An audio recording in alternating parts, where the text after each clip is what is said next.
సుగాలి ప్రీతి వ్యవహారాన్ని వాడుకుని రాష్ట్రంలో అలజడులు సృష్టించేందుకు వైసీపీ కుట్రలు పన్నుతోందని జనసేన నేత కిరణ్ రాయల్ ఆరోపించారు. ఉప ముఖ్యమంత్రి పవన్ కళ్యాణ్పై సుగాలి ప్రీతి తల్లి పోలీసులకు ఫిర్యాదు చేయడాన్ని తీవ్రంగా తప్పుపట్టారు. సుగాలి ప్రీతి తల్లి పార్వతమ్మ వైసీపీ ట్రాప్లో పడిందని ఆరోపణలు చేశారు.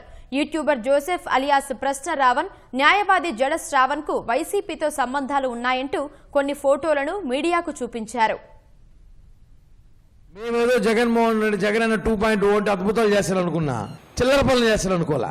జగన్ 2.0 అంటే కులాల మధ్య చిచ్చు పెట్టడం, హిందూ మతం మీద దాడి చేయడం.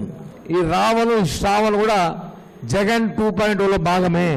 సుగాలి ప్రీతికి న్యాయం జరగాలని పవన్ కళ్యాణ్ గారి పిలుపు మేరకు మేమందరం కూడా ఆ రోజు లక్షలాది మంది జనం రెండు తెలుగు రాష్ట్రాల నుంచి కర్నూలు బహిరంగ సభకి మా అనుచరులు వేసుకుని మేము అక్కడ మీ కూతురు కోసం వస్తే, ఈ రోజు నువ్వు పవన్ కళ్యాణ్ గారి మీద కేసు పెడతావా?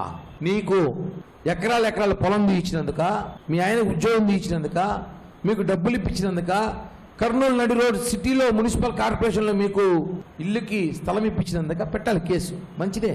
ముందు రోజు జడా శ్రావణ్ కుమార్ ప్రెస్ మీట్ పెట్టాడు. జడా శ్రావణ్ కుమార్ ప్రెస్ మీట్ పెడితే ఇక్కడ ఒక వ్యక్తి ఉన్నాడు గడ్డం పెట్టుకుని. ఇతను వైసీపీ నాయకుడు, కార్యకర్త. దీనికంతా స్కిన్ పే అనుకుని నడిపిస్తున్నాడు ఇతను. రెండో రోజు ఈమె ప్రెస్ మీట్ పెట్టింది సుగాలి తల్లి గారు. అదే రోజు పెట్టాడు. పొద్దున ఈయన, సాయంత్రం చూడండి ఇక్కడ కూర్చున్నాడు. ఇదే వ్యక్తి ప్రశ్న రావణ్ అనే ఒక ఉన్మాది గలడు జైల్లో నుంచి బయటకు వస్తే ఆ రోజు వీడియో ఇస్తే పక్కన ఉన్నాడు. ఇదే వ్యక్తి బైరెడ్డి సిద్ధార్థతో పాటు ఉన్నాడు. నిన్న పెద్దిరెడ్డి, జోగి రమేష్ గారు, కోడల నాని గారు అందరూ కూడా వచ్చి రావణ్కు వైసీపీకి సంబంధం లేదని చెప్పి సిగ్గులు లేకుండా అబద్ధాన్ని చెప్పారు కదా మీరు. ఇప్పుడు దీనికి ఆన్సర్ ఏం చెప్తారు? వైసీపీ కార్యకర్తలారా, వైసీపీ పేటీఎంలారా, మాకు సంబంధం లేదు, రావణ్తో మాకు సంబంధం లేదు కదా. ఇప్పుడు వెళ్తా ఒకే బ్యాచ్ అన్ని చోటు దొరికారు కదా. ఇప్పుడు చెప్పండి.